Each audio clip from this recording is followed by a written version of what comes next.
Priti Vilasini Mataji. We are very, very fortunate to hear from her. Topic Brhad Bhagavatamrta, Part 1, Introduction. Thank you so much, Mataji, for your recitation. Please take over this call.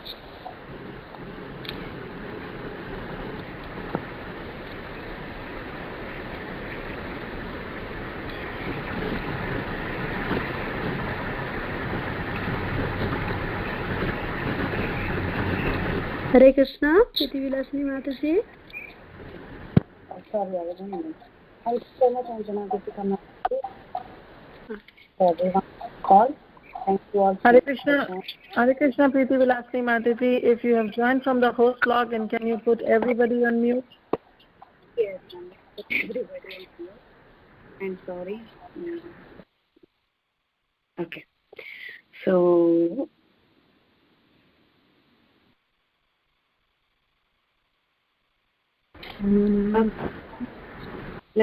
okay. Thank you all so much for joining. To everyone on the call. So we'll start off with today's session with prayers. Om Namo Bhagavate Vasudevaya. Om Namo Bhagavate Vasudevaya. Om Namo Bhagavate Vasudevaya. So today we will be beginning our series on the Brhad Bhagavatamrta. So we will go through this work of Srila Sanatana Goswami, and this work is in two parts, two separate stories actually. And the entire work is so large, so we will do it slowly so that we cover all the important aspects of this book. Am I loud enough? Is everyone able to hear me? Mataji, can you be more loud, Mataji? It's a little bit low. Okay, now is it better? Yes, Mataji. Is it okay? So today we will be beginning our series on Brhad Bhagavatamrta, and this is a work by Srila Sanatana Goswami. So first of all, I want to say very honestly, I'm not really qualified to be reading this book, but this is just a humble attempt so that we can all together discuss this beautiful work of Srila Sanatana Goswami. I was requested by Her Grace Kamudiki Mataji and Kirtida Sundari Mataji if we could do this series, and because of their encouragement, we have started the series. We will limit the classes to 45 minutes only per session. Again, this was on request, so that we have enough time for discussion. The rest of the 15 minutes, all of us can discuss, hear everyone's inputs and realizations. So together, hope we can relish and appreciate this wonderful contribution of Srila Sanatana Goswami. So for this series, we will be using the book Brhad Bhagavatamrta. This is translated by Gopi Paranadhana Prabhu, and it is a BBT publication. I think it's many of you may be having it at home. It's a 3-volume book. Besides this, we will be using the very well put study guide given by His Holiness Bhakti Charu Maharaj. It's a very beautiful study guide which helps us go through the entire Bhagavatamrita, Brhad Bhagavatamrita. We will also be following seminars given by His Holiness Bhakti Charu Maharaj. Very importantly, Bhakti Chaitanya Maharaj, which I will be following a lot, and Bhakti Vidya Purna Maharaj. There are also seminars by Tamal Krishna Goswami Maharaj, Gopi Paranadhana Prabhu, and many other devotees who have given talks on this book. You can find many lectures on YouTube. So what I will be doing is I will just be collaborating all the content and repeating whatever they have shared in their seminars. So I'll do the Mangalacharan and then we can get into more details. Om Ajnanatimirandasya Jnananjanashalakaya Chakshurunmilitam Yena Tasmai Shri Gurave Namaha.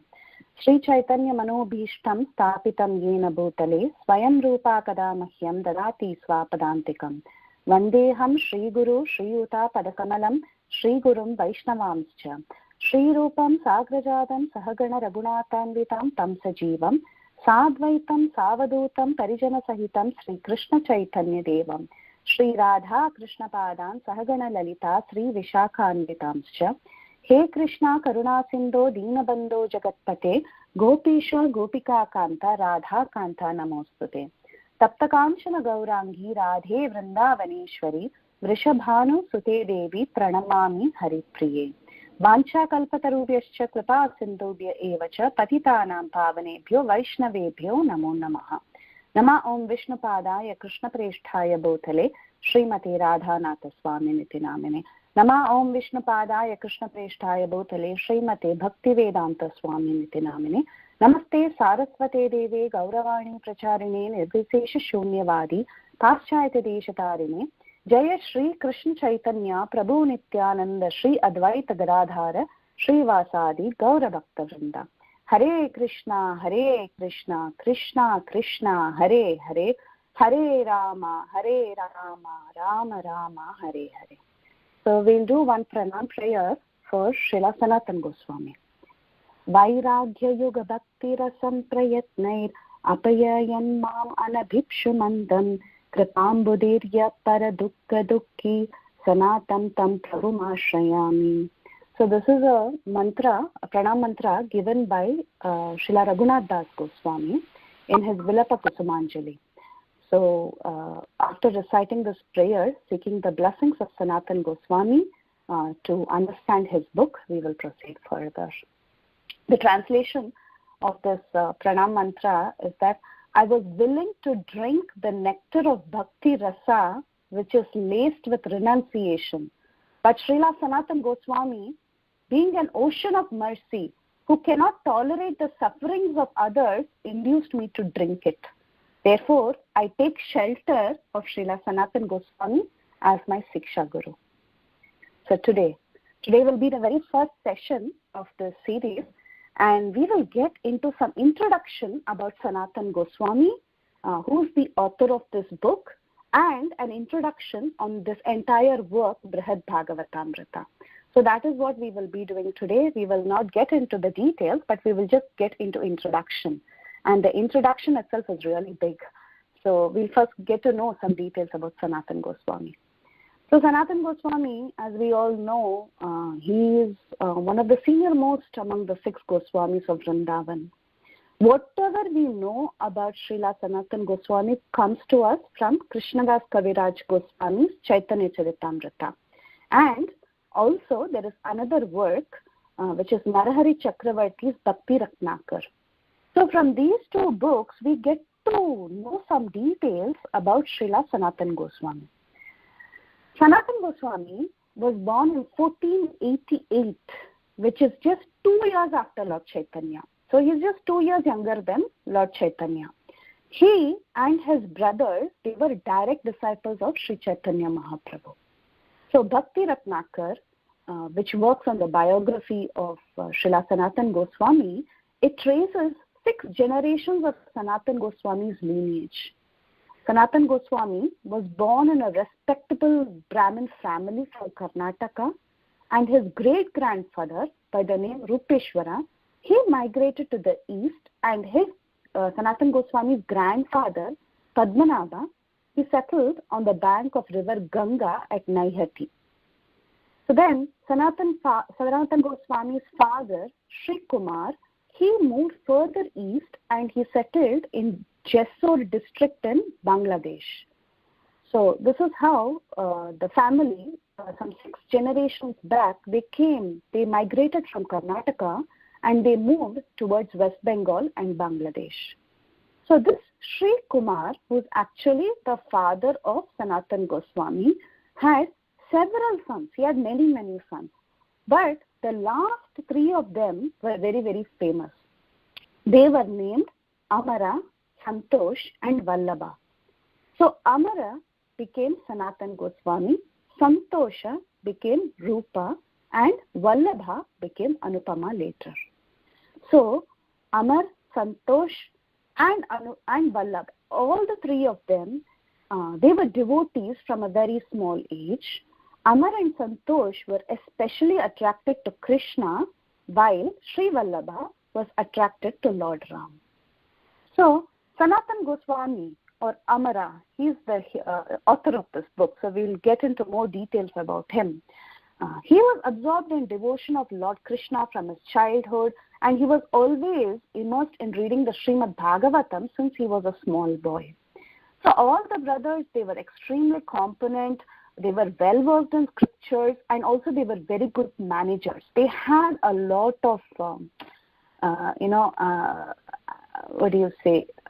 they were very talented, and not only were they good in scriptures, but they were also very good managers.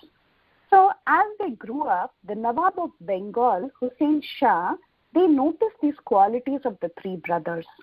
So he appointed Amar as the Prime Minister, Santosh as the Assistant Minister, and Vallabha as the Treasurer. So what happened was, all these three brothers, they worked in the Muslim government in those days.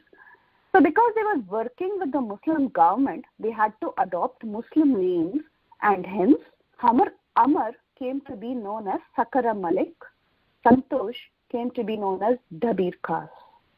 So although they were working for Muslims, they were very, very absorbed in their devotional services, and they maintained, they were very rich actually. They had huge estates and they had a lot of wealth in their family.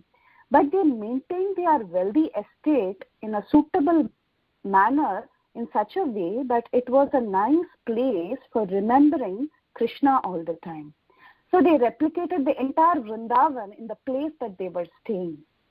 So that's how, they were maintaining their house so that they could remember Krishna all the time. Eventually, they heard about Lord Chaitanya.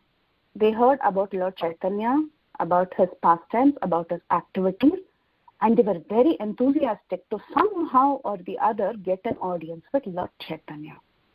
So what they did is, they began to correspond through letters to Lord Chaitanya Mahaprabhu, and this went on for some time. And finally, they got an opportunity to meet Lord Chaitanya Mahaprabhu in a place called as Ramkeli.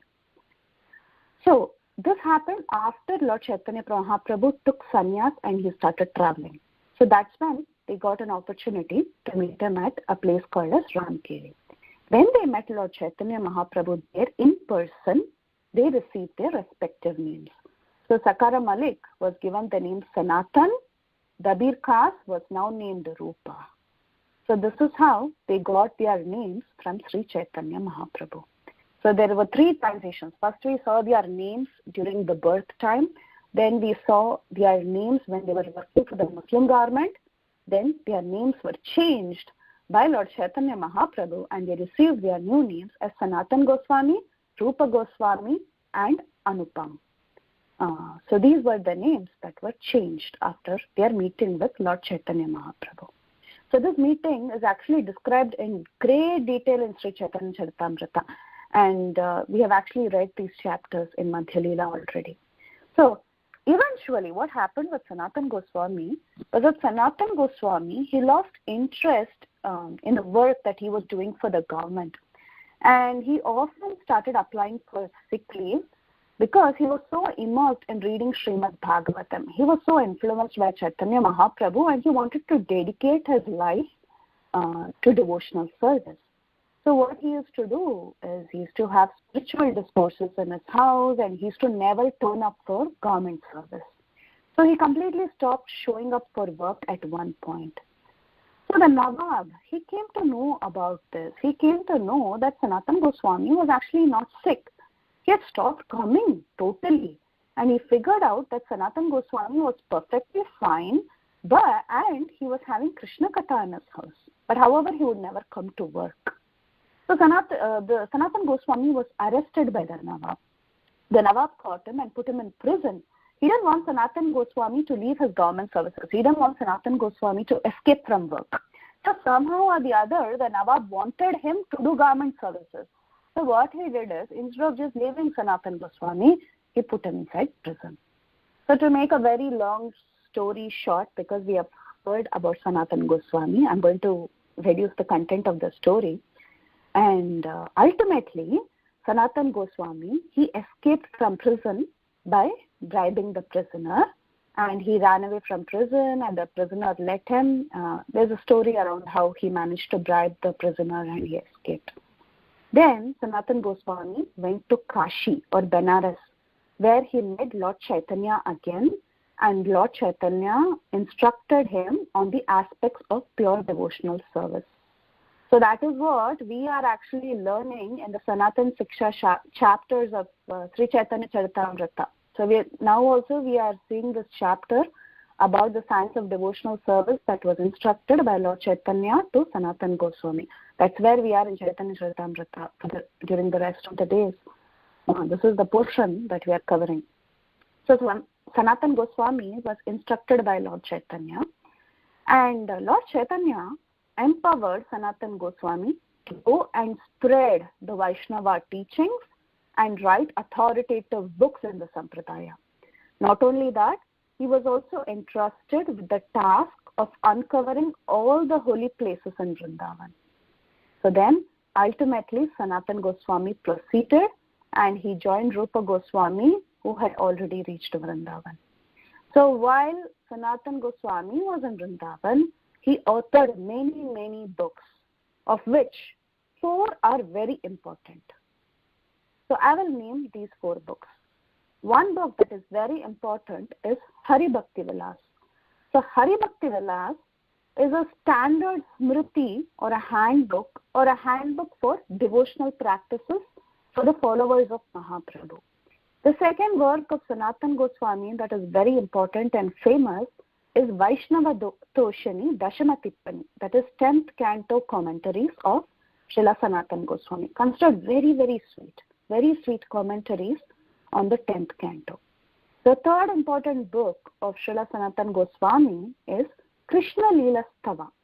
Krishna Leela Stava is a poetic summary of the first half of the 10th canto that describes Krishna's pastimes in Vrindavan. And the fourth major work of Srila Sanatan Goswami, which is considered extremely important, is Brhad Bhagavatamrta. So that is the book that we are talking about. And Brhad Bhagavatamrta is a set of 2 different stories. There are a total of 2,514 verses composed by Srila Sanatan Goswami. And as the name itself suggests, it presents the essential teachings of the Bhagavatam. So, Brihad means the great. Bhagavatamrita is the nectar of the Bhagavatam. So, we'll see what Srila Prabhupada has to say about Brihad Bhagavatamrita. So, Prabhupada in Chaitanya Charitamrita, Adi Leela 5203, he remarks, Srila Sanatan Goswami Prabhu, the teacher of the science of devotional service, wrote several books, of which Brihad Bhagavatamrita is very, very famous. Anyone who wants to know about the subject matter of devotees, devotional service, and Krishna must read this book. Sanatan Goswami also wrote a special commentary on the 10th canto of Srimad Bhagavatam, known as the Dashamatippani, which is also excellent, and by reading that, one can understand very deeply the pastimes of Krishna in his exchanging of loving activities. So in another purport to Sri Chaitanya Charitamrita, in Antya Leela, Prabhupada writes, 481, he writes, Sri Chaitanya Mahaprabhu wanted to accomplish many purposes through the endeavors of Srila Sanatan Goswami. First, Sanatan Goswami compiled a book called as Brihad Bhagavatamrta to teach the people how to become devotees, execute devotional service, and attain love of Krishna. Secondly, he compiled the Hari Bhakti Vilas, wherein he collected authoritative scriptural injunctions regarding how a Vaishnava should behave. Only by the endeavors of Srila Sanatan Goswami, all the lost places of pilgrimage in Vrindavan area were excavated. He established the Madan Mohan temple, the first deity in Vrindavan area, and by his personal behavior, he taught how one should act in the renounced order, completely devoted to the service of the Lord. By his personal example, he taught people how to stay in Vrindavan to execute devotional service. The principal mission of Sri Chaitanya Mahaprabhu was to preach Krishna consciousness. Mathura and Vrindavan are the abodes of Lord Krishna. Therefore, these 2 places are very dear to Sri Chaitanya Mahaprabhu, and he wanted to develop their glories through Sanatana Goswami. So this is the glory of Sanatana Goswami, and this is the glory of this book, Brhad Bhagavatamrta. Now, something about Brhad Bhagavatamrta which is very important for us to understand. We should understand that Brhad Bhagavatamrta, it is the essence of Srimad Bhagavatam. So first of all, it is not a commentary on the Srimad Bhagavatam, but it is a distilled essence. So Bhaktichara Maharaj, he describes this very, very nicely. He says, Srimad Bhagavatam is actually Krishna himself. All of us agree, right? We have heard this many times. Srimad Bhagavatam is nothing but Krishna himself. Bhagavatam has 12 cantos. The first and second canto, they represent the lotus feet of the Lord. The third and fourth canto, they talk about the thighs of the Lord. The fifth one represents abdomen. Sixth, chest. 7th and 8th cantos represent arms of the Lord. 9th canto represents neck of the Lord. 10th is the smiling lotus-like face. The face is the 10th. The 11th is the forehead. And the 12th canto is the head of the Lord. So, this is what Srimad Bhagavatam is all about. So, to really understand Krishna, you should understand Srimad Bhagavatam. We all know this. Now, if someone asks you, which is the most important part of a person, or how do you actually recognize a person? If you ask that, obviously the answer is you recognize a person not by his thighs or not by his arms. You actually recognize a person by his face, right? The face is the actual identity of the Lord. And this face is revealed in the 10th canto. So the Samam Bonam or the Ashraya, which is Krishna, is revealed in the 10th canto of the Srimad Bhagavatam. Srimad Bhagavatam establishes this identity of the Supreme Lord as Krishna.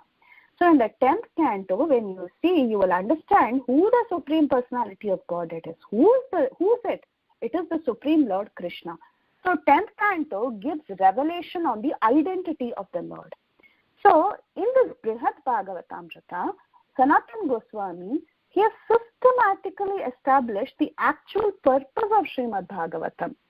That is, Krishna's Vrindavan Leela is glorified.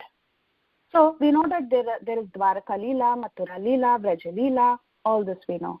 But we all also know that Vrindavan Leela is actually the highest. Vrindavan Krishna, he is the Supreme Personality of Godhead. So in Brhad Bhagavatamrta, Sanatana Goswami elaborates on that point. So Brhad Bhagavatamrta has two parts.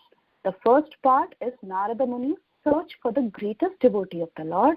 And the second part is the journey of a boy known as Gopakumar, his journey back to the spiritual world, Goloka. So, little background about this work. When Parikshit Maharaj was cursed by Shringi that he would leave his body in 7 days, he went to the bank of river Ganges and he was preparing there to leave his body. At that time, Shukadev Goswami came by and he instructed Parikshit. That instruction is Srimad Bhagavatam. We know that. Now, upon hearing Srimad Bhagavatam from Shukadev Goswami, Parikshit became very, very peaceful. He fixed up his mind on Krishna. He became very fearless of any material calamity. So at that time, when he was ready, he was all set to give up his body. At that time, his mother, Uttara Devi, she came to him and she asked her son, at this time when you're leaving your body, you have received so much instruction from Shukadev.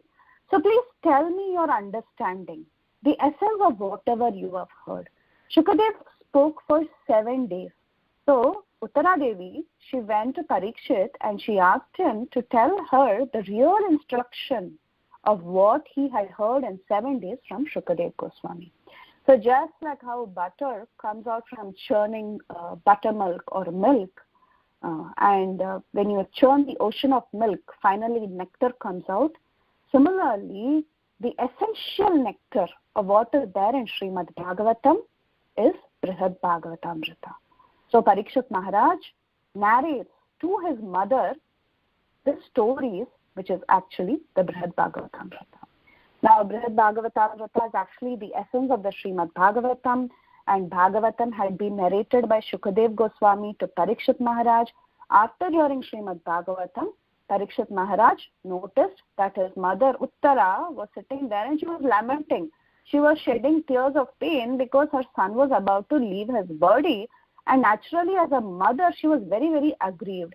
And seeing this, Parikshit Maharaj consoled his mother and told her, "Why are you lamenting? I have received the topmost knowledge from my spiritual master, and I have become completely free from fear and lamentation due to this body." So at that time, Uttara Devi, she saw how steady her son was, and then at that time she asked Parikshit Maharaj, "Please tell me everything that you have learned from your spiritual master." So then Parikshit Maharaj started to tell her that, I will tell you the essential nectar of what I had heard from Shukadev Goswami. So this narration of what Parikshit Maharaj told his mother is actually the Brhad Bhagavatamrta. Srimad Bhagavatam was spoken by Parikshit Maharaj, and after assimilating the understanding of the Srimad Bhagavatam, he actually gave the nectar, the essential portion of Srimad Bhagavatam as Brhad Bhagavatamrta.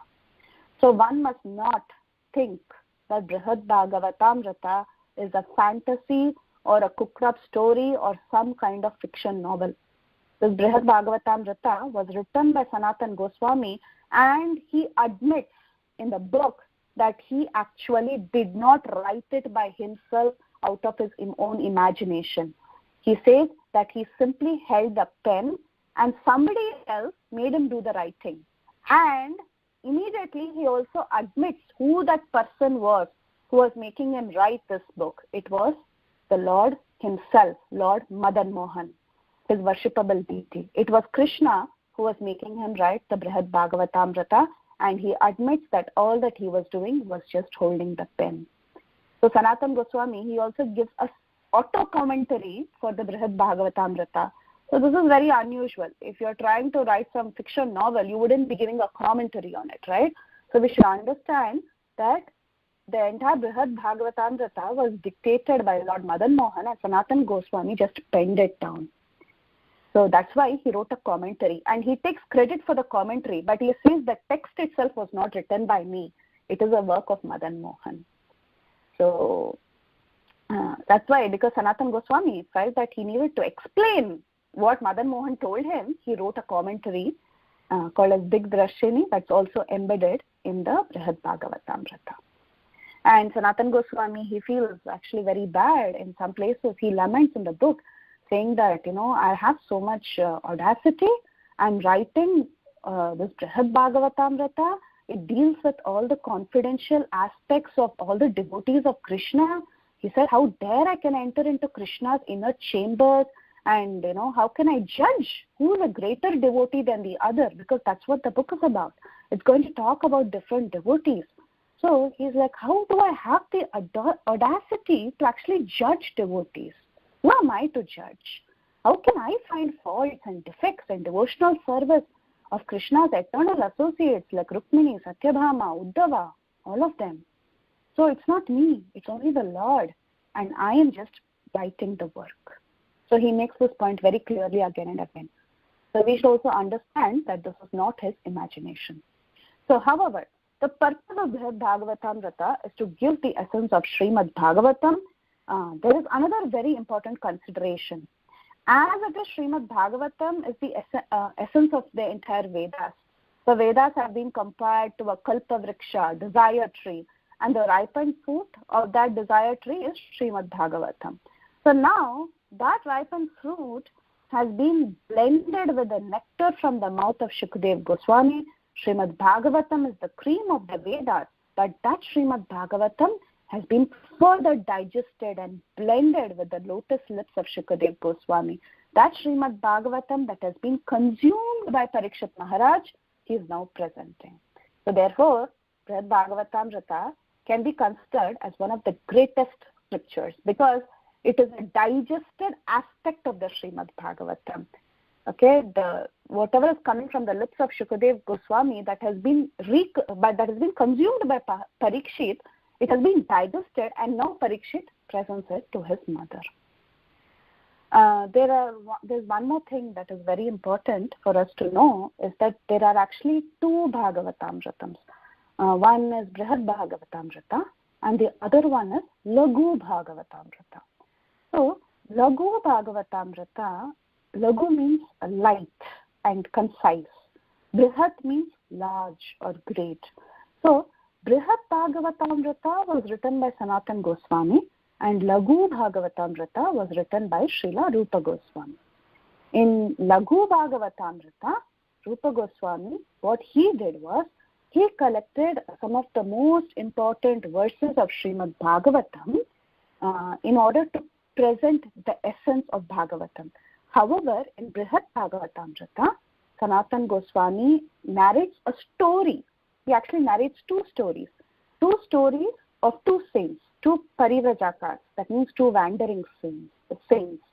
So even though it sounds like a story, we understand that the Puranas, if you see even Puranas, they are also in a story format. So we understand that though Brihad Bhagavatamrta is presented in a story format, these are actually not stories, because scriptural descriptions are not stories, but they are facts. Okay. So these are not stories, but they are facts. And Srila Rupa Goswami also acknowledges this, and he talks about his indebtedness to his elder brother for this wonderful book of Brihad Bhagavatamrta, which actually serves as the inspiration for his book Bhakti Rasamrita Sindhu. So Rupa Goswami, in his we have heard of Nectar of Devotion. Rupa Goswami, before he wrote the Nectar of Devotion, in his introduction, he first thanks his brother Sanatana Goswami for giving this book Brihad Bhagavatamrta. So we can understand from this that this was one of the earliest books. Brihad Bhagavatamrta was one of the earliest books composed by our Goswamis, even before Bhakti Rasamrita Sindhu came out by Rupa Goswami. So as I already mentioned, there are two parts in Brihad Bhagavatamrta. The first part, Narada Muni, he goes on a quest to find out who has received the most mercy from the Supreme Lord. So he visits various devotees, he talks with them, and then gradually with the discussion with various devotees, he gets directed up. He goes higher and higher, and then he meets some of the topmost devotees who are the recipients of the Lord's mercy. So the Lord is actually causeless. He gives mercy to everyone, but he gives mercy in a reciprocal sense. That's why there's this verse, Ye yata mam prabhatyante tam sataiva jamyaham. That means, as they surrender unto me, I reciprocate accordingly. So we understand that all the devotees are important. All the devotees are very dear to the Lord. The Lord loves everybody. But still, there are some devotees who are considered topmost in that sense, in the sense that the reciprocal love is to a greater extent. So this is the first half of the book, the dealing of the first half of the book. In the second part, there is a journey of a cowherd boy called as Gopakumar. He goes from one place to the other. He travels to different places in the universe. He travels to different planetary systems. He interacts with various devotees. Sometimes he even interacts with various forms of the Lord. Like that, he moves on from one place to the other, and through his travels, he understands which is the highest abode of the Lord. So in both stories, the respective heroes, Narada and Gopakumar, they are going on a search. They're trying to explore the mystery of higher fulfillment. What is real selfless devotional service? So Narada, on one hand, he has a vast experience of this entire universe. Of course, we know he's the transcendental spaceman. So he's gone everywhere. He's got so much experience. He's also trying to find out. On the other hand, Gopakumar, he's a very naive, illiterate boy from a village. He's also trying to find out. So there are two different people, two different heroes in two different stories. Both of them are actually trying to find out the same thing. Okay? One is seeing who's the greatest recipient of the Lord's mercy. The other person is seeing which is the highest abode of the Lord and who is actually receiving the Lord's mercy. So all these secrets are there in the Brhad Bhagavatamrta in 100% story format. So that's the beauty of this book. It is a very, very nice, relishable story. And the entire work of Brhad Bhagavatamrta by Sanatana Goswami, Sanatana Goswami not only tells story, but he also makes it a point to cite various references from Srimad Bhagavatam, Mahabharata, and many, many Puranas. So he gives a factual understanding of this concept of who receives the highest mercy of the Lord, who is the most confidential devotee of the Lord, and which is the most confidential or the best abode of the Supreme Lord. So we have 5 more minutes. I want to discuss the basic structure of this book. This is not something we should really remember, but I just want to give an overview of how the book has been put up by Sanatana Goswami. So the basic structure is divided into 2 parts. This book is divided into 2 parts. The first part is called as Purva or preliminary, and the second book is called as the Uttara or the final part. The other name for the Purva or the preliminary part is Sri Bhagavat Kripa Nirdhara. That means to determine the greatest recipient of the Lord's mercy. The second part is called Establishing the Glory of Goloka Vrindavan. So these are the 2 parts of Brhad Bhagavatamrta, and there are 7 chapters in the first part. The 7 chapters are earthly, heavenly, beyond material nature, devotee, dear devotee, dearer devotee, and the recipient of complete mercy. This is how book 1 has been laid out. There are 7 chapters in book 2 or the second story. The 7 chapters are renunciation, knowledge, devotional service, Vaikunta, love, fulfillment of ultimate desire, and attainment of highest bliss. So this is how the chapter names are given in these 2 books. We don't have to remember each name. I just wanted to tell you the structure. Now, the questions of Uttara Devi, the mother of Parikshit Maharaj, is the basis of this entire scripture.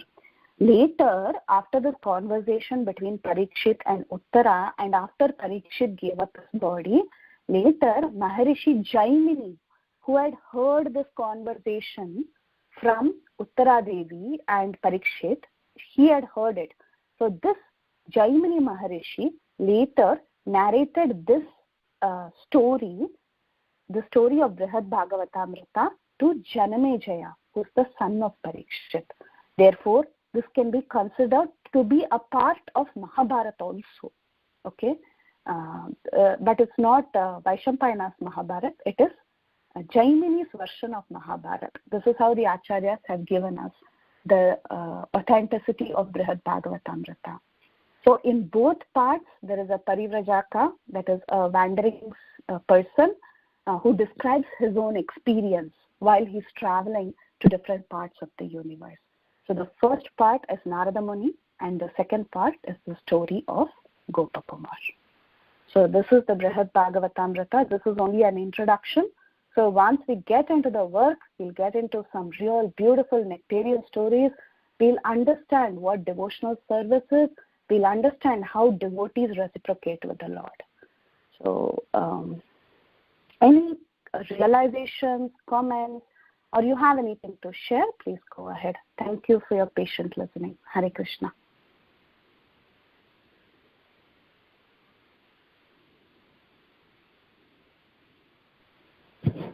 Hare Krishna. Hare Krishna, Mataji. Let me Hare Krishna. Go ahead, Mataji. Thank you so much, Mataji, for your beautiful preliminary narration of Srimad Brhad Bhagavatamrita. It was really nice that how you laid down, that what's there in the book and how we have to approach and in what mood we have to approach. So I just have one question about you described that about the first and the second part. Can you just describe what's there in the third part of Brhad Bhagavatamrita? Oh, there is no third part. There is only 2 parts. But when the book came out, the BBT book, of Brhad Bhagavatamrta, if you have a copy, you will see that the entire book has been written in 3 sets of books. Like, Yeah, I have that here. Yeah, I have that. So it's in 3 volumes. So overall, the story-wise, there are only 2 stories, 2 parts. But it has been written down in a matter of 3 separate books. That's all. Oh, so that means there are only 40. I have, trust me, I have not even opened it. So it's both the books have 7 chapters each, right? Yeah. Okay. Yeah. Both the stories have 7 chapters each. Yeah. Mm-hmm. Yeah. Yes, Mataji. And can you tell me again the name of that rishi who narrated this to Janmeja? Jaimini. And it's interesting because, Jaimini is generally not considered a very theistic saint. Yeah. So this is very interesting to see how Sanatana Goswami, because Jaimini has always written the Purva Mimamsas, he never comments on the Vedanta part or talking about theistic sciences. So it's very interesting how Sanatana Goswami actually reveals the other side of Jaimini. And this is something that all the Maharajas like Bhakti Chara Maharaj, Bhakti Chaitanya Maharaj, even Bhakti Vidya Purna Maharaj, all of them, they were commenting on this. So we don't know many things, but Sanatana Goswami has revealed the other side of Jaimini. And it was very interesting for people to see that. Yeah. So we have always seen only one side of Jaimini. Yeah. Thank you so much. And the other interesting aspect that they mention is that, Mahabharata, again, we know Vaishampayana's Mahabharata, but there is also a version of Jaimini's Mahabharata. Of course, that we don't have access to, but Sanatana Goswami says it as a fact. It is there. Yeah. Mm-hmm. Yeah. Thank you, Mataji. Thank you, Mataji. Thank you, Pratila Mataji. Very, very nice. We have put the introduction together. Thank you. Thank you, Kamodaki Mataji. Thank you for your blessings. Thank you for your encouragement and inspiring all of us to read well. Thank you. Yeah, I really listened. I heard it and I read it. And I said, this is very wonderful. It's true. So that was nice. Thank you for taking up the task. And I am indebted to you. Hare Krishna. Thank you, Mataji. Hare Krishna. Hare Krishna. Preeti Vilasni Mataji, you said that Sanatana Goswami also wrote a commentary on Srimad, Brhad Bhagavatamrta. Yeah. What's the name of that book? It's actually Drik Darshini. He says it like that. And Gopi Paranadana Prabhu has included the commentaries in his own words in the book that you have. He's done it along with the commentary. Yeah. Oh, okay. Thank you. Thank you, Mataji. I hope I've unmuted everyone because in between I was muting some people. I don't even remember whom I muted. No, Mataji, actually nobody was muted because you muted and then at the same time we were unmuted. Oh, is it? Okay. Yeah. Okay. Thank you, Mataji. Hare Krishna, Preeti, Danvat Pranams to all devotees. Such a wonderful treatise on the introduction to Brhad Bhagavatamrta. But I have few basic questions, which were always lingering in my mind. I can benefit with your counsel. So you said that Brhad Bhagavatamrta is actually, in one sense, a realization of Parikshit Maharaj, account to his mother, right? Mm. Yeah. Just or like a, that's what he, when he heard the Bhagavatam, and that's what he narrated to his mother, right? So I just have a question, Preeti, so where in the Bhagavatam does Gopakumar appear? Is his name, given explicitly, or is it in a very covert form, that we don't know explicitly? And also the part you said, the first part which deals with Narada, and what canto of Bhagavatam is it explained, or did Parikshit Maharaj used this, as a backdrop, explain the Bhagavatam to his mother. So can you please throw some light on this? Yes, Mataji. So first of all, it is not there anywhere in the Bhagavatam. It is a distilled essence of the message of the Bhagavatam. So that has been put forth through a story which was approved by Madan Mohan and later penned down by Sanatana Goswami. Okay, so the story itself does not appear in Srimad Bhagavatam. Okay, this is the essence of the understanding of who Krishna is, what a devotee is, what are the different reciprocal loving relationships that a devotee has with Krishna, how the devotees are, what are the secrets of the devotees. So this is not really there in the Bhagavatam. The Bhagavatam was meant for a kind of audience. Okay, so many details were not described, but this is when Parikshit assimilated the Bhagavatam and he understood the essence, what is actually Shukadev trying to say, who Krishna is, what is a bhakta, what is bhakti, who is Krishna. That's when it comes out as the Brhad Bhagavatamrta. And what was the other part of the question you asked? The other part of the question was again about you just explained me about Gopakumar.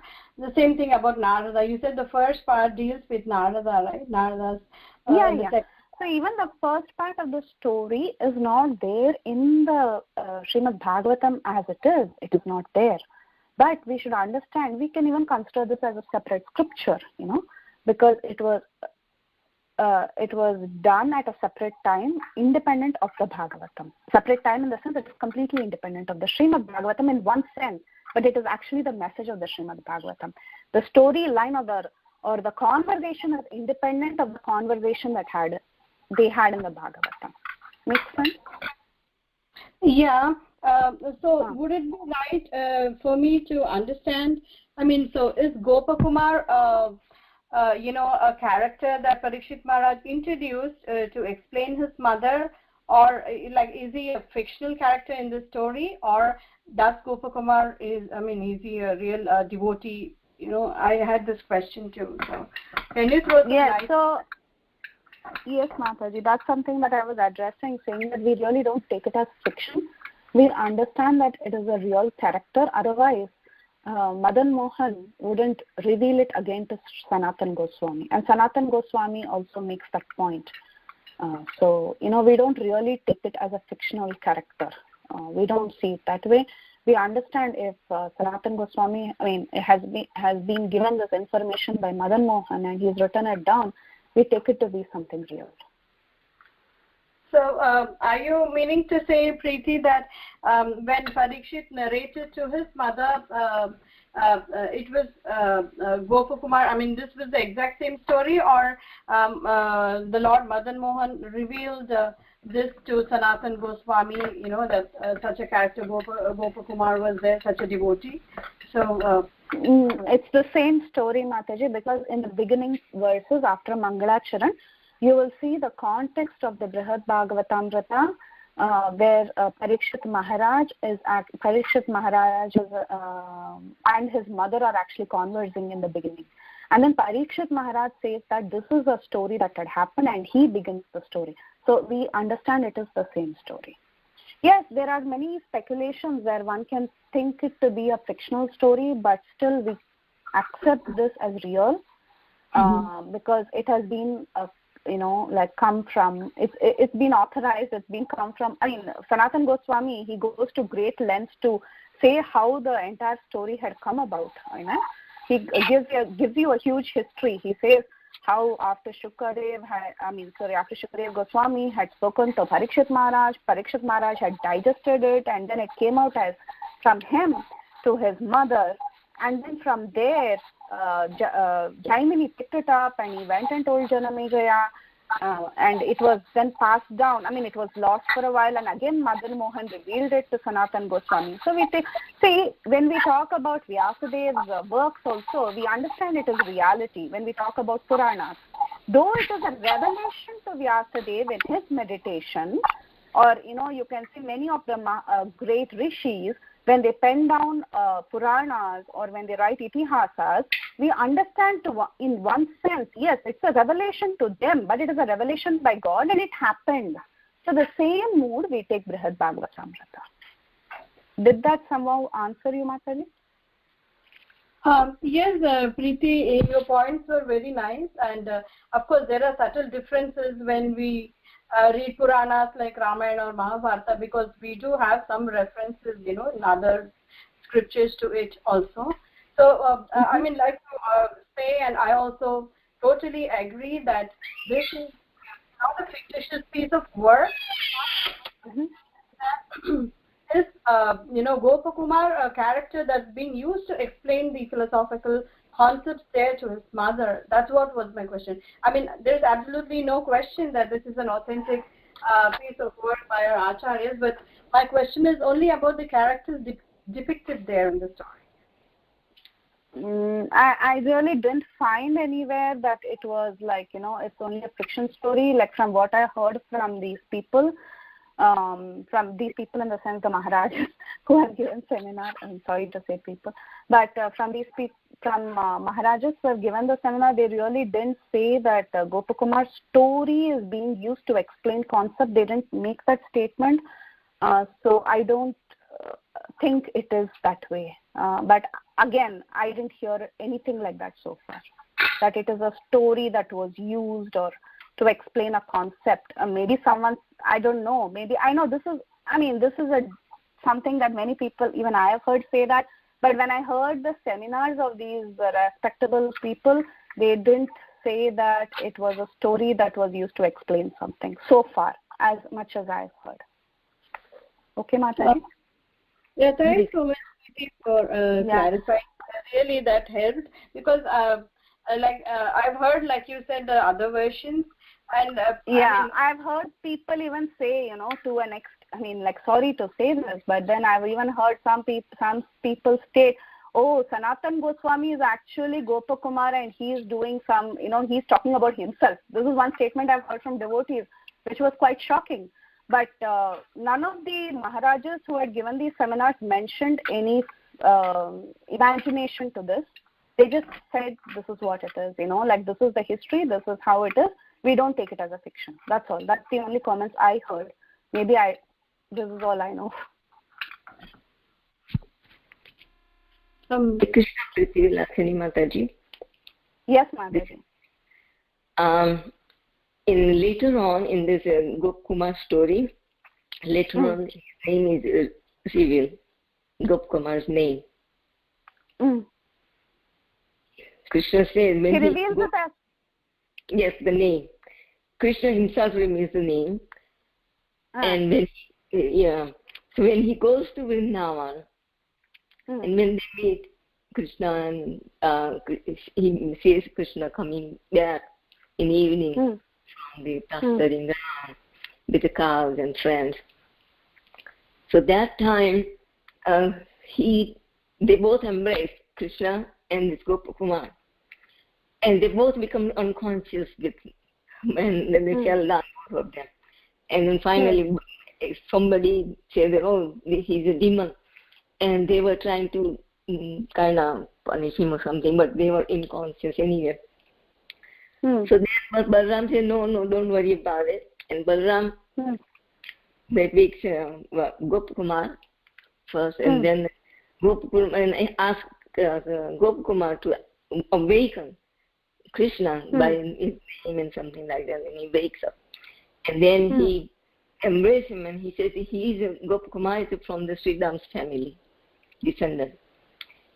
And his Gopakumar? name, Gopakumar, Krishna said, you are born from the Sridham's family tradition, like that. His ancestor, Sridham is ancestor. And he says the name, but I forgot the name. It's in my, but it doesn't come out. So he is revealing in that in Gopakumar's story. So we should wait what until is revealed, What is revealed? I don't get that. Hare Krishna people.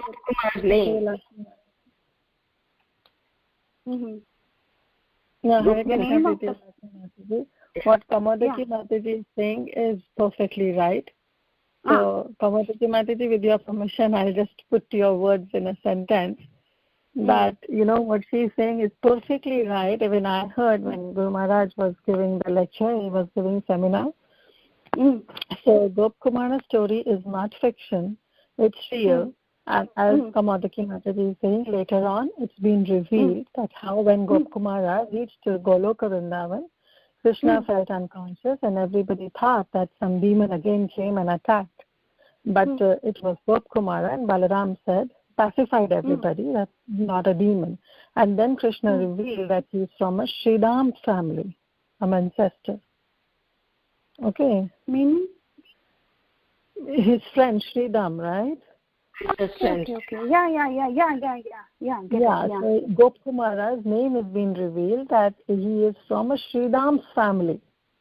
And he took so long to come here. And that's why seeing him, Krishna, actually just in a reciprocational stage, Krishna felt unconscious because he was literally waiting for him to come back. So it is Sridham. Yeah, Sridham. And that's what, so that's what, but the story is real. And also Maharaj was telling that how, he was guided by his spiritual master, and even his spiritual master has to come back because, again, it's said, right, till the time that the disciple doesn't go home back to Godhead, even spiritual master has to come back. So even Gopkumara's spiritual master was, every time he was coming back, just to guide him. So I asked this question from Guru Maharaj that, how far this sentence is true. And then Guru Maharaj, I think so, he understood my intention that I want to say that till the time I don't go home back to Godhead, so you will also come back. So Maharaj just said, you don't worry about the spiritual master, just focus on your own family.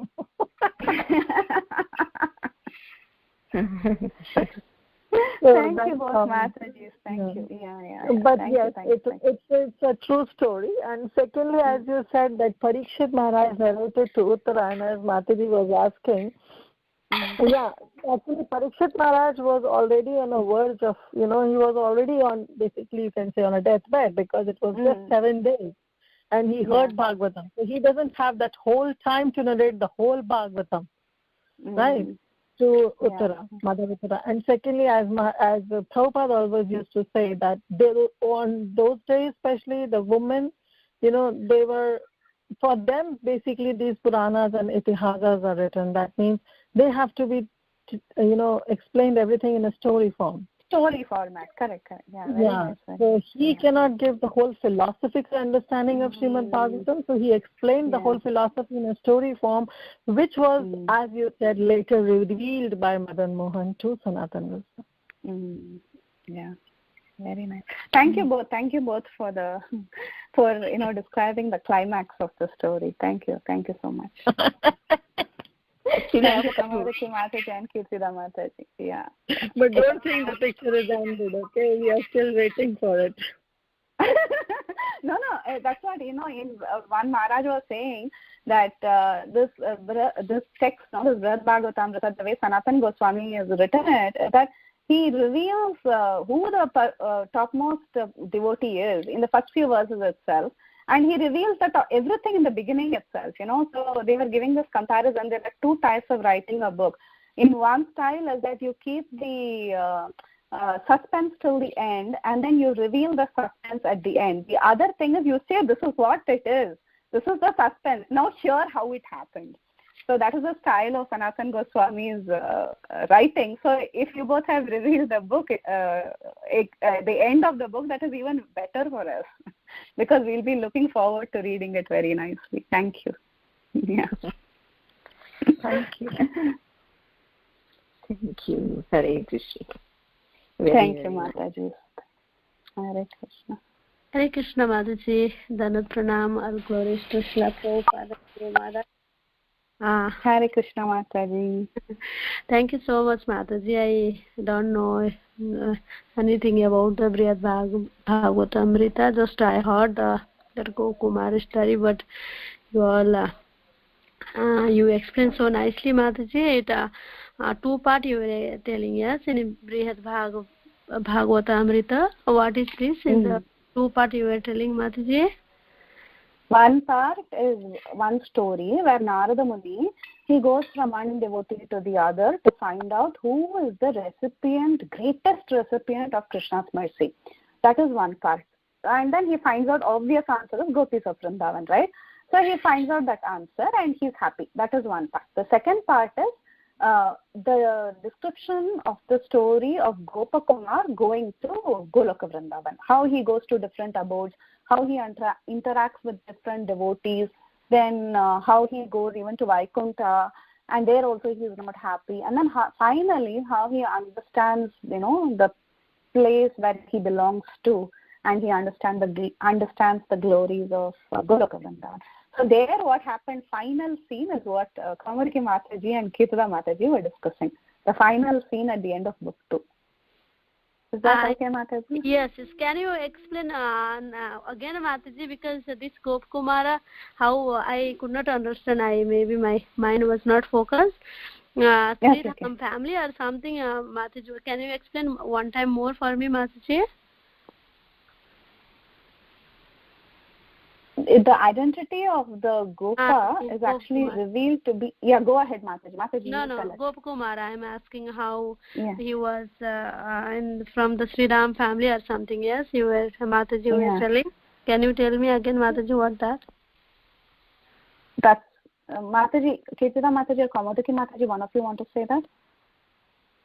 Well, Krishna, when Gopakumar goes after traveling all the different planets and all, he goes even in the spiritual world to the Narayan, Vishnu, where Vishnu's expansions are.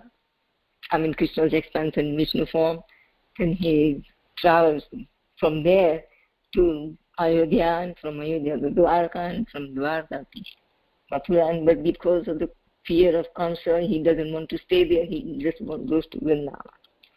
And then when they meet, that's when Krishna reveals his identity, Gopakumar's identity, who he is. And he said, I was waiting for all this time, very long time I've been waiting. And finally you arrived. So that's what also we have heard, devotees explain that Krishna is waiting for us, stretching his hands. We see Lord Jagannath's hands outstretched to receive all the devotees. So that's how he said, I was waiting for you. You came. So we should wait. It would be very nice, wonderful. It is wonderful. Very, very nice book. Very nice story. It's a story, but it's actual story.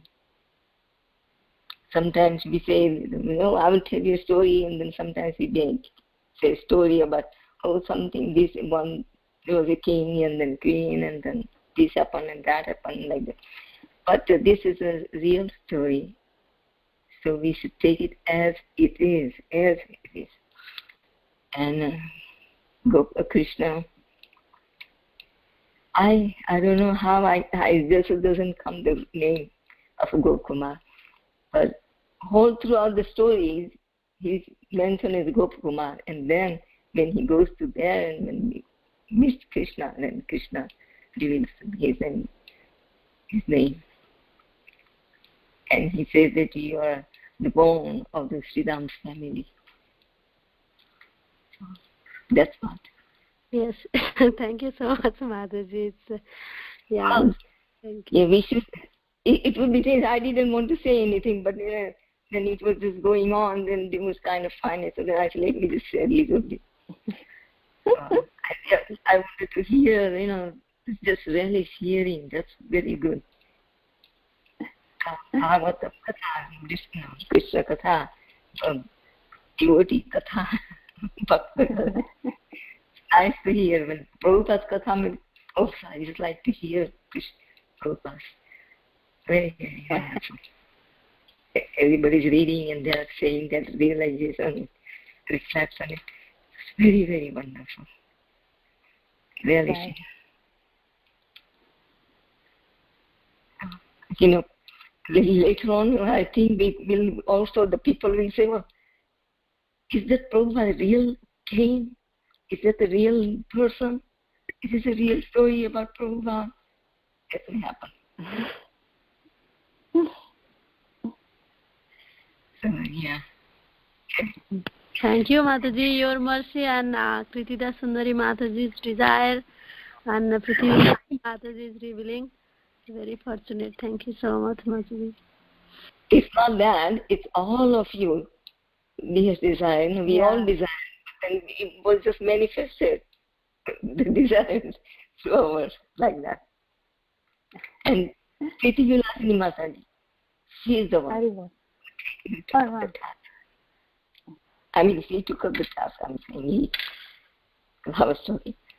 Jana Sharma, that's what his name. I think it's Jana Sharma. Mm-hmm. Okay. Hare Krishna. Hare Krishna. Yes, Mataji. Everyone together. Yeah. Thank you so much, Kamadaki Mataji, for sharing. Mataji, can you share again the name? Jana Sharma. Jana Sharma. Jana Sharma. I don't know. Maybe if you have the book, you can look. Yeah.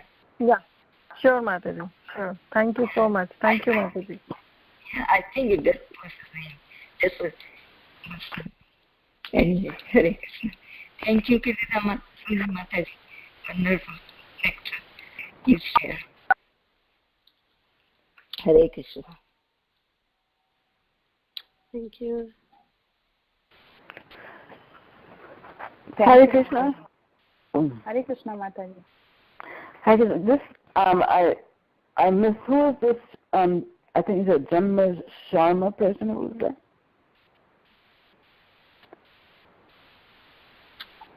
Kamodiki Mataji. Oh. She just.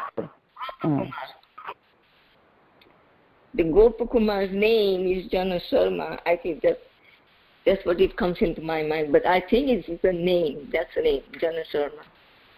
Okay, and he is someone in Sridham's family. We don't know who, but someone in his family, right?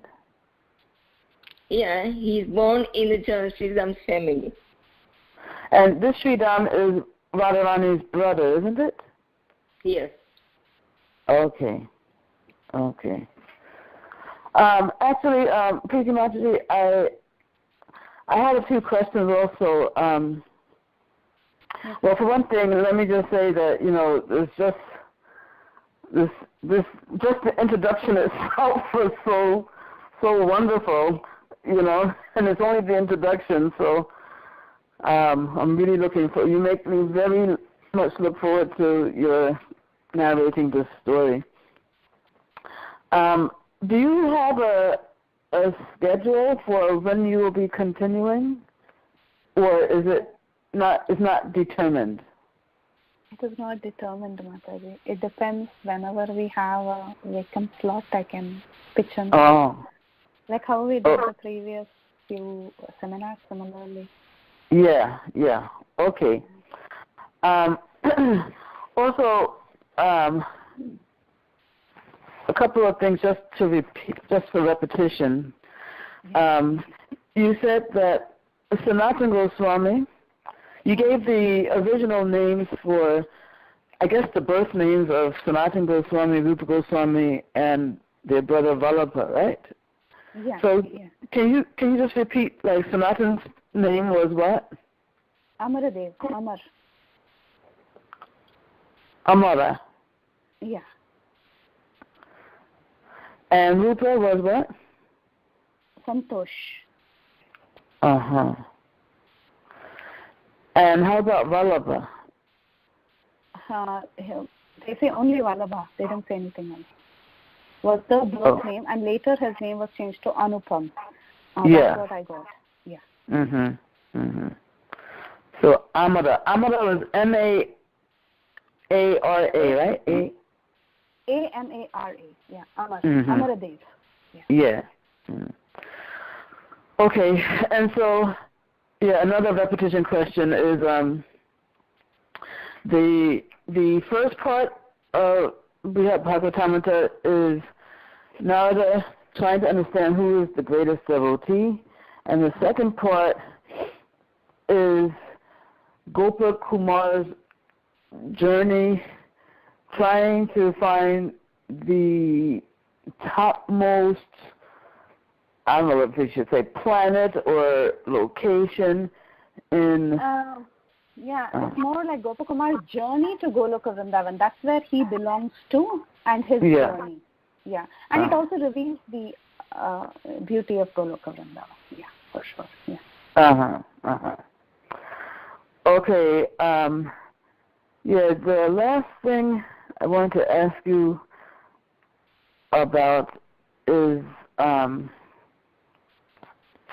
okay. So. Let me see. Parikshit, just to reiterate this storyline, Parikshit Maharaj, of course, heard, Bhagavatam from Shukadeva Goswami. And then his mom wanted to hear, the essence, I guess. Or, not the essence, but he had to say it in short form. Parikshit had to tell his mom, the essence of, and so when he was, what was the? I mean, he was going to be dead. He was going to be dead. He was trying to focus his mind on Krishna, right? So I guess he was just maybe sitting in meditation. Waiting for this snake bird to come and bite him. Yeah.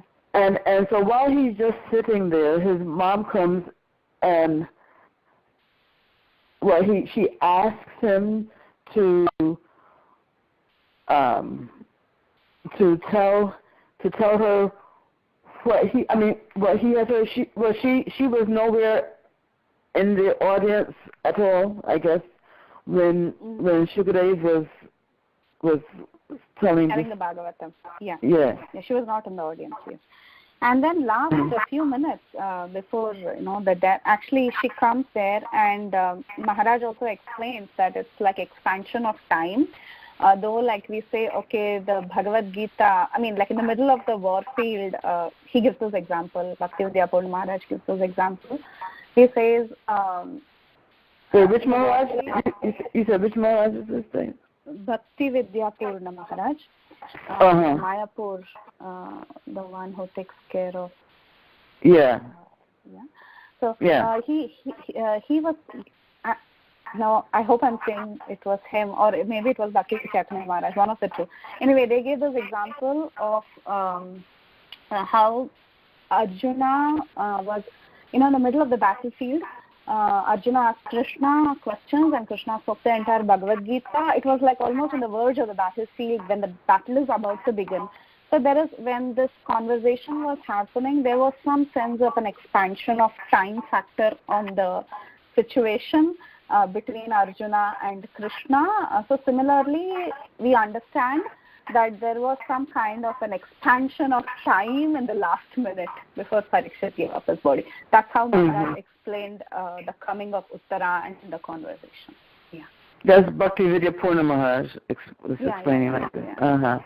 He was explaining that, Okay, and then I guess while Parikshit Maharaj was giving this story to his mother, how should I say this now?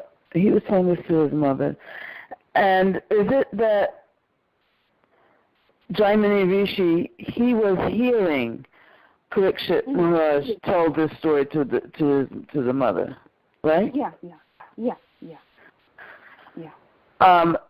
And so, chronologically, the Parikshit's son, Janamejaya, right? Apparently, he was not around. Yeah. I don't know if he was. I don't know what his age was, or I don't know if it happened much later. But so Jaimini Rishi then later tells. Yeah. Now this narration to Janamejaya is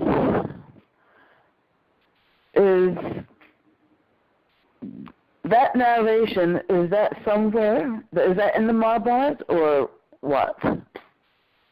Yeah, so Jaimini actually is known to have given one Mahabharata to Janamejaya, who's the son of Parikshit.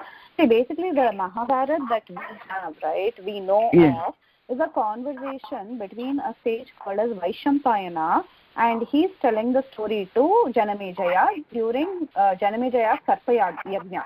Janamejaya was doing a Sarpa Yajna. That time, Vaishampayana came, stopped him, and told him the entire story of Mahabharata. That is the context of the Mahabharata that we all read.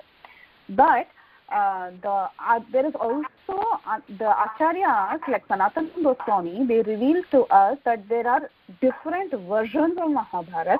One version is the conversation between Jaimini Rishi and Janamejaya, the appendix of that conversation is actually the Brhad Bhagavatamrta. Just like how the appendix of the Vaishampayana's Mahabharata is Harivamsha Purana, Harivamsha Purana is actually an appendix to the Mahabharata that we read. Okay, and what is there in Harivamsha Purana is the pastimes of Krishna. That's how we get pastimes of Krishna from Mahabharata. So Vaishampayana speaks one Mahabharata to Janamejaya. The appendix of that book is Harivamsha Purana. Similarly, Jaimini Rishi speaks one version of Mahabharata to Janamejaya. The appendix of that book towards the end is actually Brhad Bhagavatamrta. This is what Sanatana Goswami reveals. Wow. Yeah. I'm going to have to replay this recording to get that. Okay, yeah, so I'm going to have to repeat this, but can you spell, I can't even say his name. No, not that one. That one. Yeah, how do you spell that name?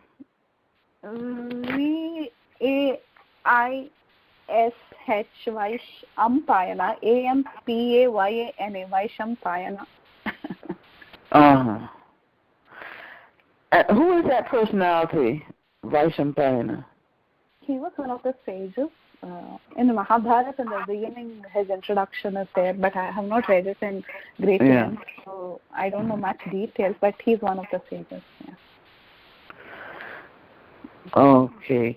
And just one last thing is that you were saying that this Jaimini Rishi, there was a theistic side and a non-theistic side of his. Jaimini Rishi is known for more of his Purva Mimamsa. See, in Vedas, there are two sections, the Purva Mimamsa and the Uttara Mimamsa. Purva Mimamsa is more about doing rituals, demigod worship, etc. and talking about material science, like a lot of things in the world. It is not really discussing about the Lord or about God. It doesn't discuss about the Supreme Lord. So Jaimini is known to be an expert in that side of the Vedas. He is not known much for his understanding of the Vedanta, which is more on the spiritual side. So that's what this is some revelation from Sanatana Goswami that Jaimini has this side as well. Okay, all right. Wow.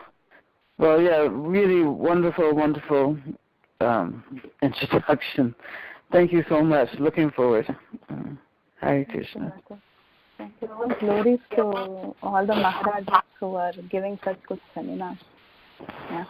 I hope I'm repeating everything properly. I just hope I don't conclude something that is not their conclusion. So I pray that I say it as it is. Thank you, Mataji.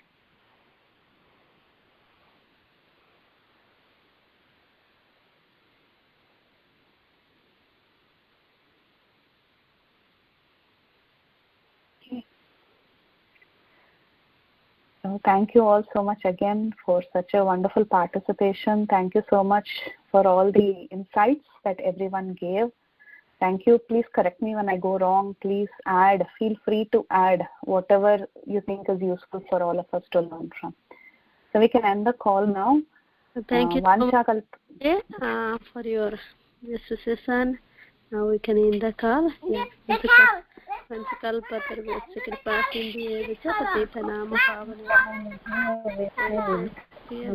Janvi, you want to